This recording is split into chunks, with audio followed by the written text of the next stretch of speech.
कल से हम जिस पेपर नंबर 6 सूचना प्रौद्योगिकी के अंतर्गत कल हमने हिंदी टाइपिंग टूल्स को देखा और जाते जाते आज के टॉपिक की मैंने प्रस्तावना की थी। हिंदी और इंटरनेट। हिंदी और इंटरनेट,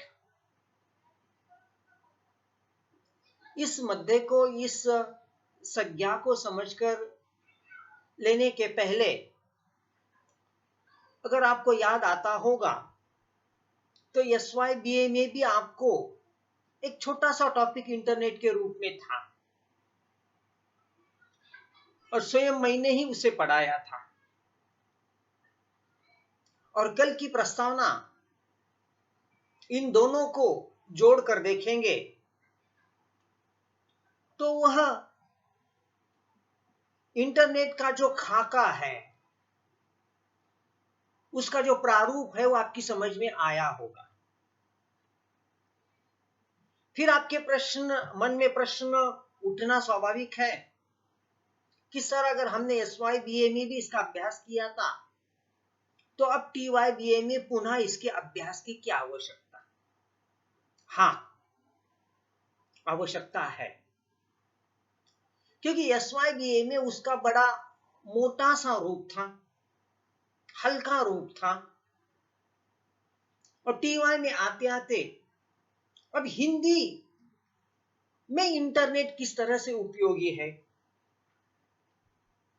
इंटरनेट ने हिंदी को बढ़ावा दिया या हिंदी ने इंटरनेट को बढ़ावा दिया? अब हिंदी में कार्य करने के लिए इंटरनेट पर ऐसे कौन कौन से सॉफ्टवेयर है, 2 दिन पहले हमने देखा। उसमें कौन से टाइपिंग टूल्स है, ये हमने देखा। अब ये जो सॉफ्टवेयर होते हैं वो किस प्रकार के होते हैं? क्योंकि इंटरनेट पर हिंदी भाषा का वर्गीकरण करते समय ये जो सॉफ्टवेयर है उसे हम 2 भागों में विभाजित करेंगे। नंबर 1, एकल भाषा हिंदी सॉफ्टवेयर, और दूसरा है समर्पित सॉफ्टवेयर प्रोग्राम। पहला एकल भाषा हिंदी सॉफ्टवेयर, तो दूसरा द्विभाषी सॉफ्टवेयर प्रोग्राम। यानी कि इंफॉर्मेशन टेक्नोलॉजी की डिग्री हासिल करने के बाद डिटेल में जब आप इस सॉफ्टवेयर में काम करना शुरू करेंगे तब इसकी गहरी जानकारी आपको प्राप्त होगी। लेकिन आज की तारीख में मेरे ग्रेजुएट होने जा रहे हिंदी के छात्रों को हिंदी में कौन कौन से एकल भाषी, एक भाषी सॉफ्टवेयर है, द्विभाषी सॉफ्टवेयर है, इसकी एक पहचान तो आपको होनी चाहिए। तो पहला हम देखेंगे एकल भाषा हिंदी सॉफ्टवेयर। दोस्तों, अगर मैंने आपको सवाल पूछा कि आपकी भाषा कौन सी है, आप में से अधिकांश छात्र कहेंगे मराठी। कुछ छात्रों की भाषा हिंदी हो सकती है, कुछ की अंग्रेजी, किसकी तमिल, किसकी तेलुगु, किसकी गुजराती। क्या कंप्यूटर की भाषा होती है? हाँ, होती है।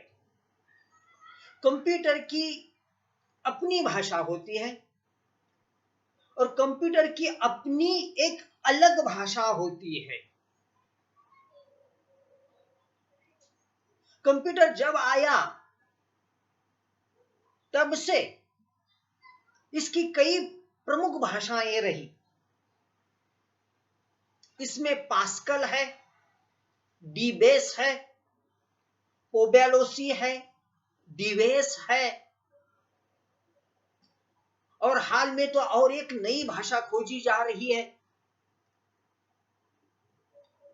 तो पास्कल, डिबेस, पोबोलासी, डिवेस, इन्हीं भाषाओं के माध्यम से कंप्यूटर अपना प्रोग्राम तैयार करता है। इन भाषा के माध्यम से कंप्यूटर अपना प्रोग्राम तैयार करता है। देखिए, कंप्यूटर ने प्रोग्राम करने की भाषा अलग, हम किस भाषा में कंप्यूटर का प्रयोग करेंगे वो अलग। हम हिंदी में करें, मराठी में करें या अंग्रेजी में करें, यानी कि कंप्यूटर की अपनी एक अलग भाषा होती है। जैसे कि पास्कल है, डिबेस है, पोबेलिसी है, डिवेस है, इनके माध्यम से कंप्यूटर के प्रोग्राम तैयार किए जाते हैं। और अब इन्हीं के सहयोग से हिंदी में अब कई सॉफ्टवेयर तैयार किए गए हैं। हिंदी में इन्हीं भाषाओं के माध्यम से अब कई सॉफ्टवेयर तैयार किए गए हैं। प्रारंभिक वर्षों में हिंदी में ऐसे बहुत कम प्रोग्राम थे, बहुत कम कार्यक्रम थे, क्योंकि कंप्यूटर के पर्दे पर पहली बार हिंदी शब्द जो प्रतिबिंबित हुआ, कल भी मैंने कहा था, सन 1977, 1977।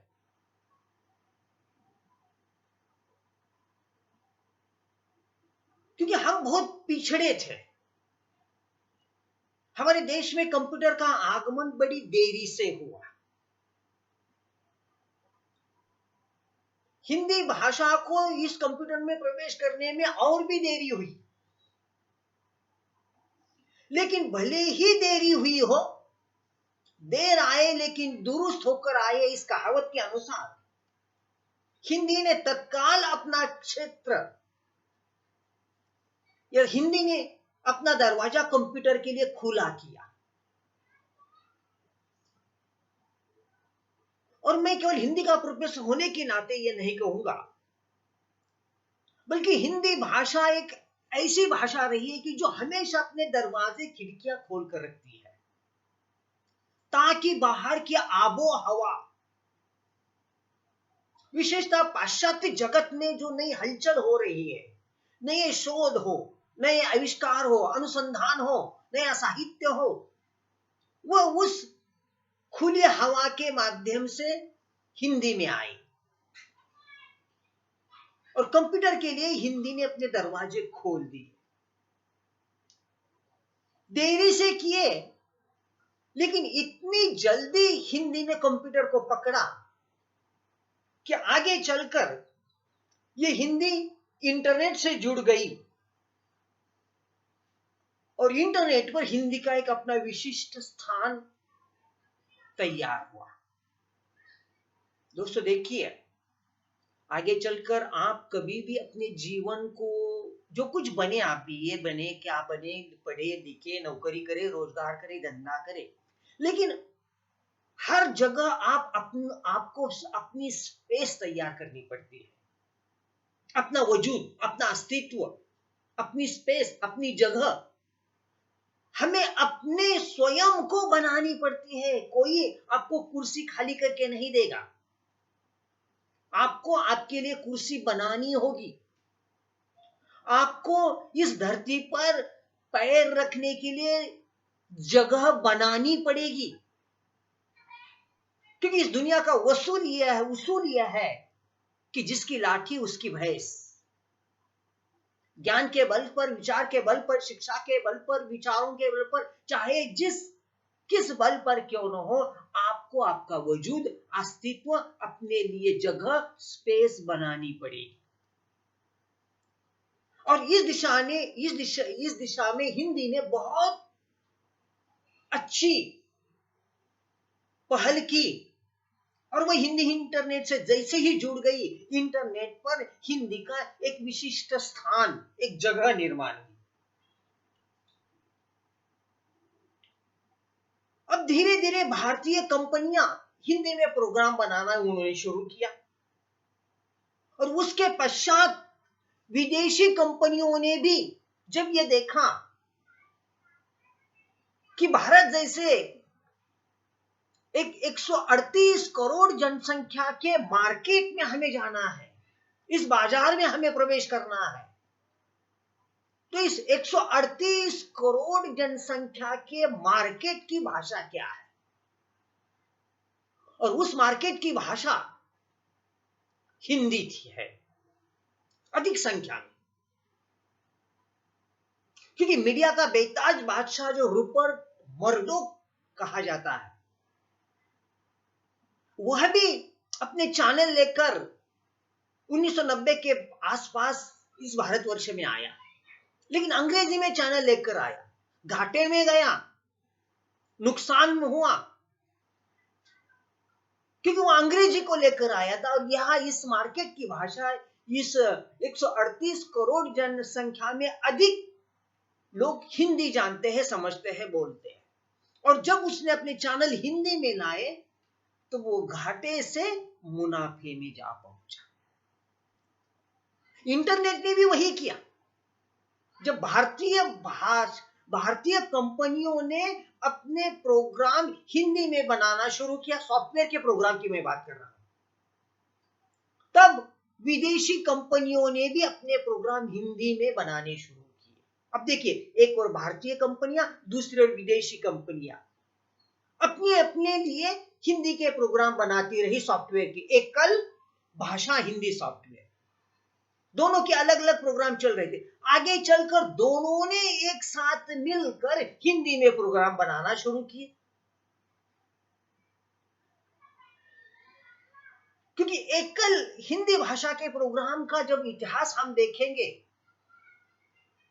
हम तक भले ही कंप्यूटर देरी से आया हो, लेकिन 1977 में आईबीएम, यह एक बहुत बड़ा ब्रांड है कंप्यूटर के क्षेत्र में, आईटी के क्षेत्र में, सूचना प्रौद्योगिकी के क्षेत्र में। आईबीएम और टाटा कंसल्टेंसी, इन दोनों ने मिलकर डॉस की खोज की, DOS, और डॉस की खोज की, तब सिंटेक्स जैसा सॉफ्टवेयर हिंदी भाषा की प्रकृति के अनुरूप तैयार हुआ। SYNTEX,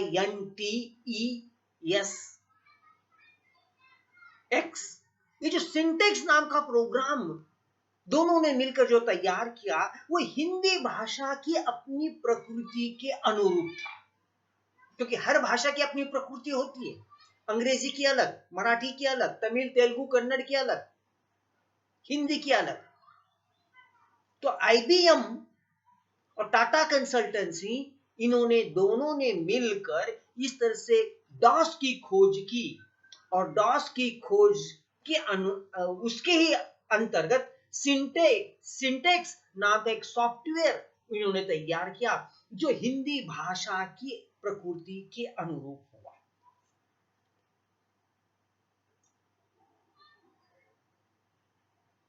बीस वर्षों पहले हिंदी भाषा में एकल विषय सॉफ्टवेयर की संख्या उससे बहुत कम थी, ये हम स्वीकार करते हैं। लेकिन जैसे जैसे वैश्वीकरण कई महानगरों, कई देशों, महानगरों, शहरों तक पहुंचा, तब भारतीय कंपनियां और रिसर्च इंस्टीट्यूट, इन दोनों ने हिंदी भाषा में सॉफ्टवेयर बनाने का कार्य बड़ी तेजी से किया। अब इसमें जुड़ गया आईआईटी कानपुर और सीडैक पुणे। इन दोनों ने एकल हिंदी सॉफ्टवेयर के प्रोग्राम बनाने में बड़ी तेजी दिखाई और अधिक संख्या में प्रोग्राम बनाए। एकल भाषा हिंदी सॉफ्टवेयर की मैं बात कर रहा हूं, लेकिन आज की तारीख में मल्टीपर्पज ऐसे सॉफ्टवेयर तैयार किए जा रहे हैं, विशेषतः अमेरिका में। अमेरिका की कंपनी में जो सॉफ्टवेयर तैयार होते थे, वह सिर्फ और सिर्फ अंग्रेजी भाषा में होते थे। लेकिन जब अमेरिका की कंपनियों ने देखा, क्योंकि अमेरिका की कंपनी नहीं, वो कंपनी में काम करने वाले कौन है, अधिक संख्या में हमारे भारतीय इंजीनियर ही हैं। हमारे भारतीय आईटी के इंजीनियर वहां हैं। जो अमेरिकन कंपनियां अपने सॉफ्टवेयर सिर्फ अंग्रेजी और अंग्रेजी में बनाती थी, और जब उन्होंने मार्केट का रुख देखा, तब उन्होंने एक से अधिक भाषा में कार्य करने वाले सॉफ्टवेयर बनाए। हिंदी का प्रभाव और वर्चस्व को देखकर हिंदी में सॉफ्टवेयर बनाने की कोशिश की, और 2007 में अमेरिका की माइक्रोसॉफ्ट कंपनी ने एक ऐसा प्रोग्राम तैयार किया, एक ऐसा सॉफ्टवेयर तैयार किया जिसका नाम था ऑफिस। शब्दों को अच्छी तरह से ध्यान में रखिएगा, ऑफिस।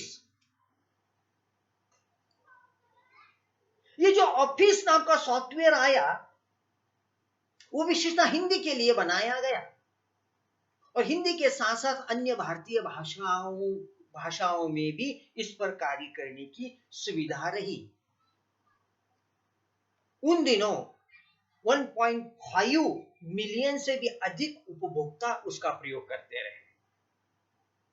तो यह रहा एकल भाषा हिंदी सॉफ्टवेयर।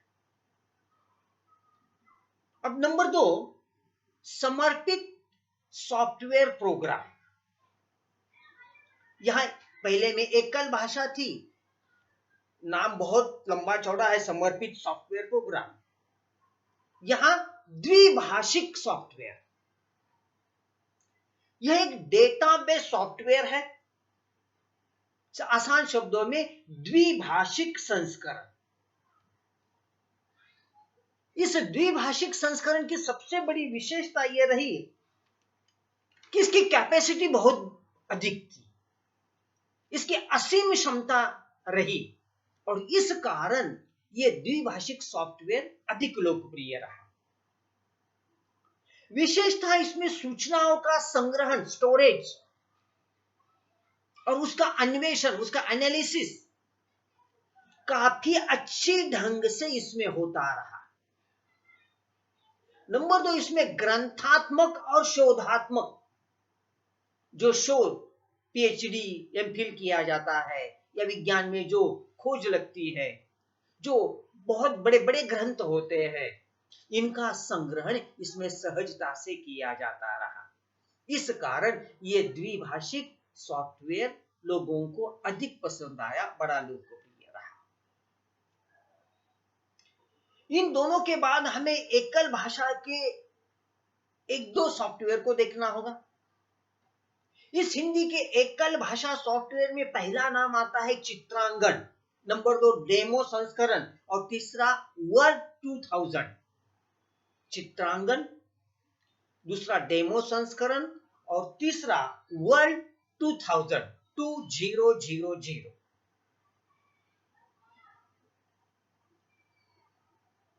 आपको सवाल पूछा जाएगा कि निम्न में से कौन सा हिंदी का एकल सॉफ्टवेयर है? तीनों में से एक कोई नाम होगा। चित्रांगन ऑप्शन होगा, चित्रकला, चित्रकार, या कोई चौथा नाम होगा। उसमें से आपको चित्रांगन या सही उत्तर होगा तो उसे टिक मार करके रखनी होगी। तो हिंदी का एकल सॉफ्टवेयर नंबर 1 चित्रांगन। हिंदी के लिए OCR, optic character recognization, optic character recognization. चलिए, इतनी बड़ी अंग्रेजी को ध्यान में रखने की कोई जरूरत नहीं। हिंदी के लिए ये OCR सॉफ्टवेयर की बहुत ज्यादा जरूरत थी। यह चित्रांगन नाम का उपकरण प्रमुख रूप से हिंदी और हिंदी के लिए जारी किया गया। यह हिंदी भाषी के लिए बड़ा उपयुक्त सॉफ्टवेयर रहा। क्यों?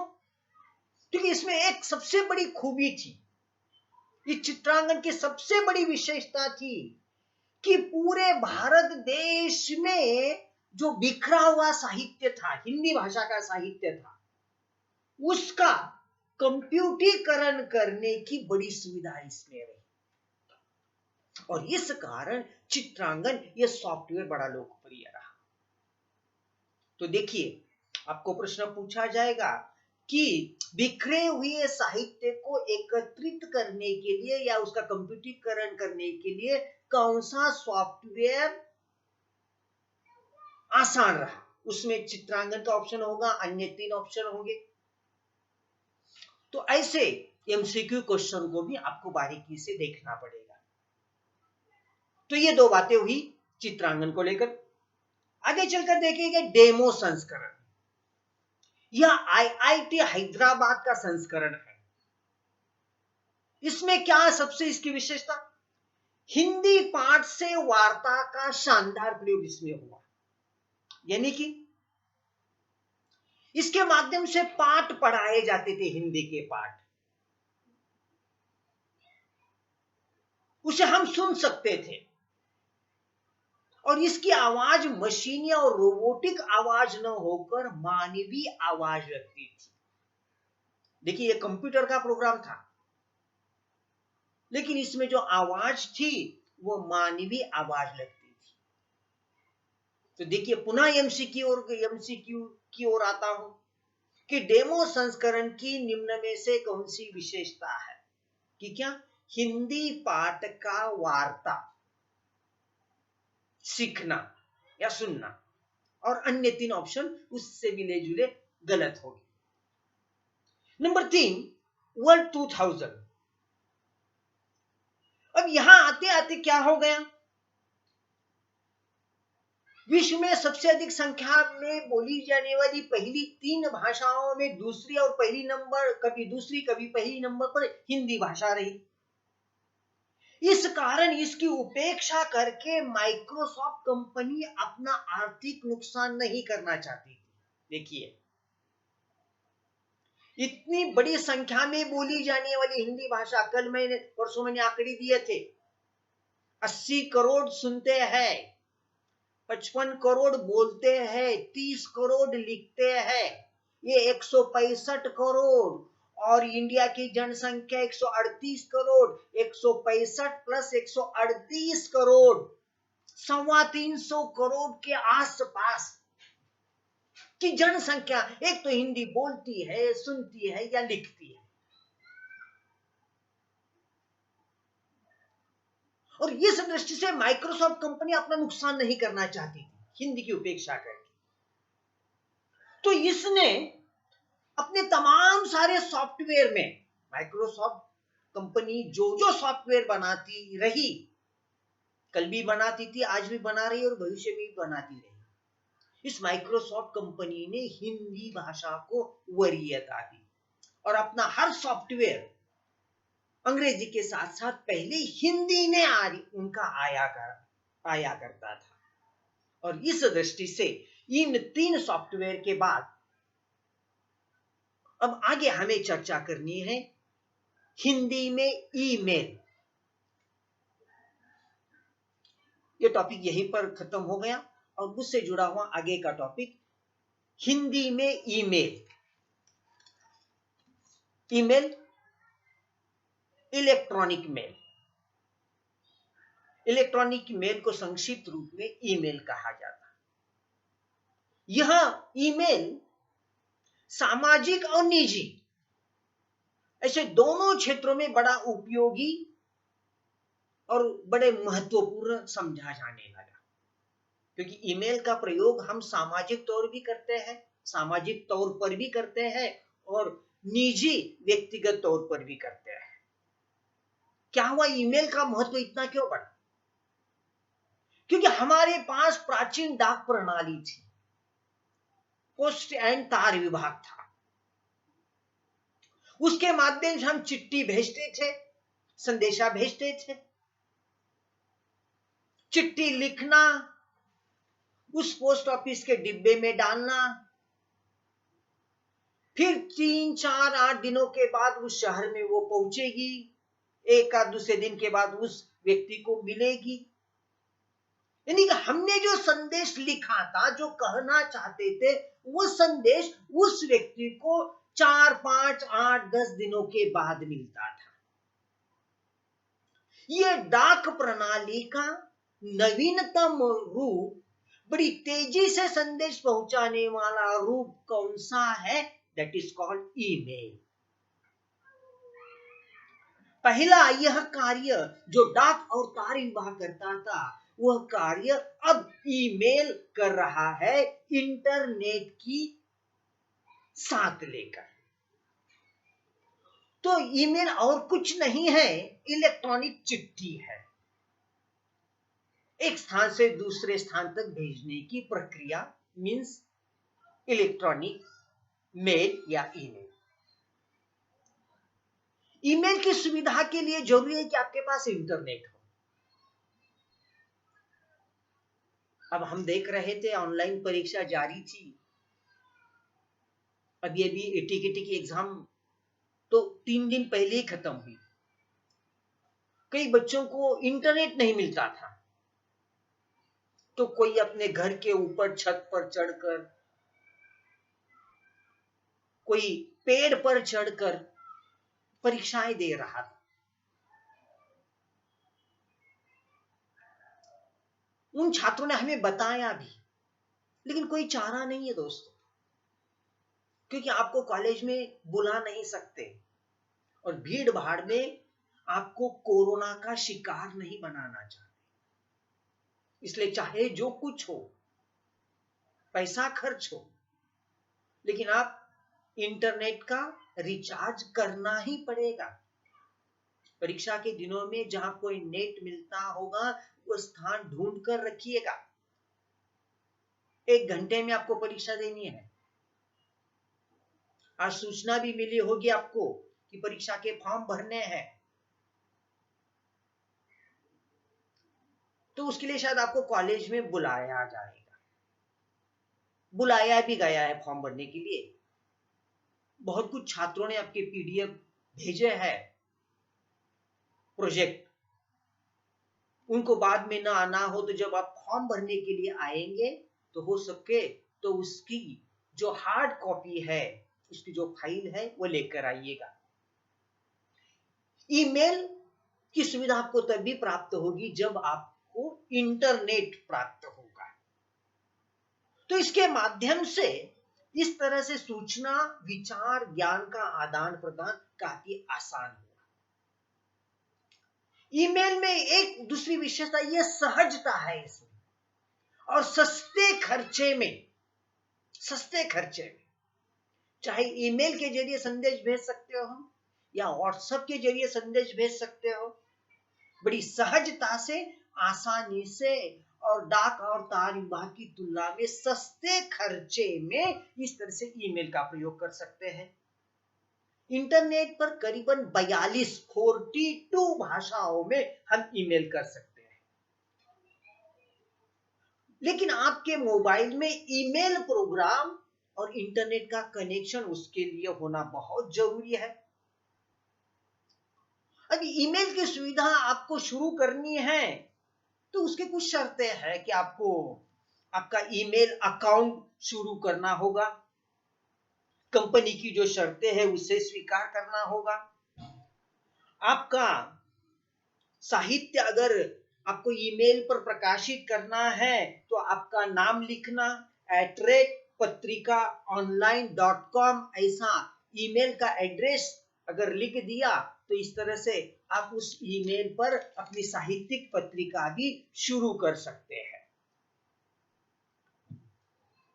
इंटरनेट का खर्चा छोड़ दिया, तो ये इंटरनेट की सुविधा या ईमेल की सुविधा यहाँ निःशुल्क सुविधा होती है। इसके लिए आपका कोई ईमेल एड्रेस जरूरी होता है। इस पते पर आप अपने परिचितों के साथ, रिश्तेदारों के साथ, मित्रों के साथ इस तरह से रिश्ता जोड़ सकते हो। और इस तरह से इस ईमेल की सबसे बड़ी विशेषता यह है कि इस तरह से इसका जो पासवर्ड होता है उसे बड़ा गोपनीय रखना पड़ता, और उस पासपोर्ट के द्वारा ही कोई अधिकृत व्यक्ति जिसे आपने भेजा है वही आपके भेजे हुए ईमेल को पढ़ सकता है, दूसरा तीसरा कोई नहीं। तो आपकी गोपनीय जानकारी आपने जिसको भेजी है वही अधिकृत अकाउंट होल्डर उस ईमेल की सूचना को पढ़ सकता है, अन्य कोई भी इसे देख नहीं सकता। प्रारंभिक वर्षों में ये जो कंप्यूटर और इंटरनेट की प्रणाली थी, इसकी भाषा अंग्रेजी थी, इसलिए अंग्रेजी जानने वाले ही इस तरह से ईमेल का प्रयोग कर सकते थे। लेकिन बाद में धीरे धीरे हिंदी और अन्य भाषाओं में भी ईमेल की सेवा जैसे ही शुरू हुई, तब तमाम सारे हिंदी प्रेमियों के लिए ईमेल पर कार्य करना बड़ा सहज, आसान और सुलभ हुआ। भारत में ईमेल की सेवा कब शुरू हुई, प्रश्न पूछा जा सकता है। और आपको वहां लिखना पड़ेगा कि भारत में 1994 को सर्वप्रथम दिल्ली में ईमेल की सेवा शुरू हुई और धीरे धीरे पूरे देश में फैली। यानी कि बहुत अधिक समय नहीं बीता कि हमारे देश में ईमेल की सेवा शुरू हुई। वह सन था 1994। दिल्ली शहर में इसकी सेवा शुरू हुई और बाद में पूरे शहर तक यह फैल गई। इसे पहले निक नेट के नाम से जाना जाता था, इसे मेल नेट भी कहा जाता था, और इसके पश्चात इस तरह से ये ईमेल सेवा पूरे देश में प्रचारित प्रसारित होती हुई हमें देखने को मिलती है। अब हिंदी में ईमेल, इसके बाद हिंदी ई शब्दकोश, ई डैश शब्दकोश।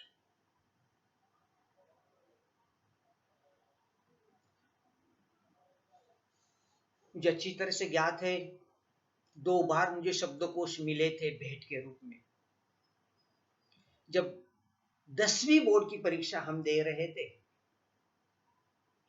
तो पिताजी ने हमें अंग्रेजी का एक शब्दकोश दिया था। जब बीए में हमने हिंदी लिया तो इस तरह से हिंदी का एक शब्दकोश हमें भेंट में मिला था। जब हम बीए कर रहे थे, अगर अब मैं आपसे अब सवाल पूछूं कि आप में से कितने छात्रों के पास हिंदी का शब्दकोश है। शब्दकोश यानी कि हिंदी का शब्द, उसका अर्थ, हिंदी टू हिंदी, हिंदी टू मराठी या हिंदी टू इंग्लिश, ऐसे अलग अलग शब्दकोश होते हैं। किसके पास है? श्वेता, ऋषिकेश, अंकिता, कितनों के पास है? कुठला कौन सा शब्दकोश है? कौन बोल रहा है? कौन बोल रहा है? अंकिता, किसके पास है शब्दकोश? श्वेता के पास। अच्छी बात है। और किसके पास है?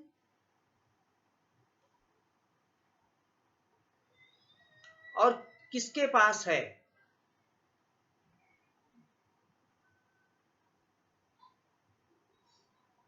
और किसी के पास नहीं।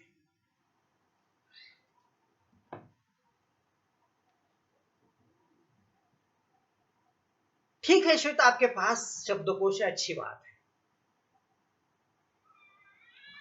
लंबा चौड़ा किताब, ग्रंथ। लेकिन अब आपके पास है, अच्छी बात है, लेकिन अब वह लिखित शब्दकोश आउट ऑफ डेटेड हो चुका। अब इसे तमाम सारे ई शब्दकोश आपके इंटरनेट पर उपलब्ध है। इंटरनेट पर उपलब्ध है कि कितने खरीदेंगे, बहुत बड़े उसका मूल्य होता, कीमत होती। तो अब एक नया चलन आया साहित्य में, इस ई शब्दकोश ने आमूलचूल परिवर्तन किया, क्रांतिकारी बदलाव किया। कोई कठिन शब्द का अर्थ हमें मालूम नहीं है तो ग्रंथालय में जाओ, लाइब्रेरी में जाओ, ढेरों सारे शब्दकोश ढूंढो। उससे आसान हो गया कि इंटरनेट पर जाओ, गूगल पर जाओ, सर्च करो, शब्द टाइप करो, उसका अर्थ दूसरे सेकंड में हमारे सामने उपलब्ध। ये ई शब्दकोश। अब हिंदी ई शब्दकोश को देखने के पहले शब्दकोश एक ऐसा ग्रंथ या बड़ी सूची है जिसमें शब्दों की उत्पत्ति, शब्द का अर्थ, शब्द की परिभाषा, शब्द का व्याकरण, शब्द की वर्तनी, शब्द का प्रयोग, ये तमाम सारी बातें हमें देखने को मिलती है। उसमें केवल शब्द और अर्थ ही नहीं होता। वो शब्द स्त्रीलिंगी है या पुल्लिंगी है, उसकी उत्पत्ति कब हुई, कैसे हुई, इसका एक अर्थ नहीं कई अर्थ होते हैं। उस शब्द की परिभाषा क्या है, उस शब्द के पीछे कौन सी संकल्पना थी। तो ये तमाम सारी बातें जिसमें होती है उसे शब्दकोश कहते हैं। और किसी भी नई भाषा हमें सीखनी है तो वह नई भाषा सीखने के लिए यह शब्दकोश अनिवार्य है, उसकी बहुत बड़ी आवश्यकता होती है। अब इतना ही नहीं, अब ये शब्दकोश में ये सारी बातें जो अभी मैंने कही वो तो होती है। ये शब्दकोश में शब्दों का उच्चारण कैसे करना, उच्चारण, वहां च को च मिलाते समय किस प्रकार हमारी जीवा ऊपर के तलवे को लगती है, उच्चारण, अनुकूल यानी कि चेहरा। कुछ ऐसे वर्ण है, स्वर है, व्यंजन है जो दातव्य है, तालव्य है, ओष्ठव्य है, तो उसका सही सही उच्चारण भी ई शब्दकोश में पढ़ाया जाता। अभी भारत जैसा देश बहुभाषिक देश है, क्योंकि इस देश में कितनी भाषा बोली जाती, ऐसा दुनिया में शायद ही कोई देश होगा। क्या मराठी है, हिंदी है, तमिल है, तेलुगु है, अरबी है, फारसी है, मलयालम है, गुजराती है, राजस्थानी है, हरियाणवी है, भोजपुरी है, बुंदेलखंडी है, कितनी भाषा। तो ऐसे बहुभाषिक देश में तो ये शब्दकोश की बहुत आवश्यकता है, क्योंकि केरल का आदमी वहां मलयालम बोलता है, महाराष्ट्र में आएगा तो मराठी प्रदेश में रहना है तो उसे मराठी सीखनी है, तो वहां उसे ई शब्दकोश काम आएगा। और मराठी प्रदेश का कोई व्यक्ति दिल्ली उत्तर प्रदेश जाएगा तो उसे हिंदी सीखनी है, तो उसे ई शब्दकोश काम आएगा, उसका उच्चारण। तो भारत जैसे बहुभाषिक देश में ये हिंदी के लिए ई शब्दकोश बड़ा आवश्यक है। अब भिन्न भिन्न क्षेत्रों के लिए अलग अलग शब्दकोश बनाए जाते हैं, जैसे कि अलग अलग क्षेत्र है, जैसा कि कानूनी क्षेत्र है, विज्ञान का क्षेत्र है, तंत्रज्ञान का क्षेत्र है, गणित का क्षेत्र है, चिकित्सा का क्षेत्र है, विज्ञान का क्षेत्र है। तो अलग अलग क्षेत्रों के लिए उस क्षेत्र में प्रयोग में लाए जाने वाले विशेष शब्द होते हैं और उनकी ही जानकारी, अर्थ उनको आवश्यक होता है। तो भिन्न भिन्न क्षेत्रों के लिए अलग अलग प्रकार के ई शब्दकोश आज इस तरह से बनाए हुए हैं, क्योंकि वैसे शब्द बड़े जरूरी है दोस्तों। मानवीय जीवन की सभ्यता और संस्कृति का इतिहास जब हम देखते हैं तो उस इतिहास में हमें देखने को मिलेगा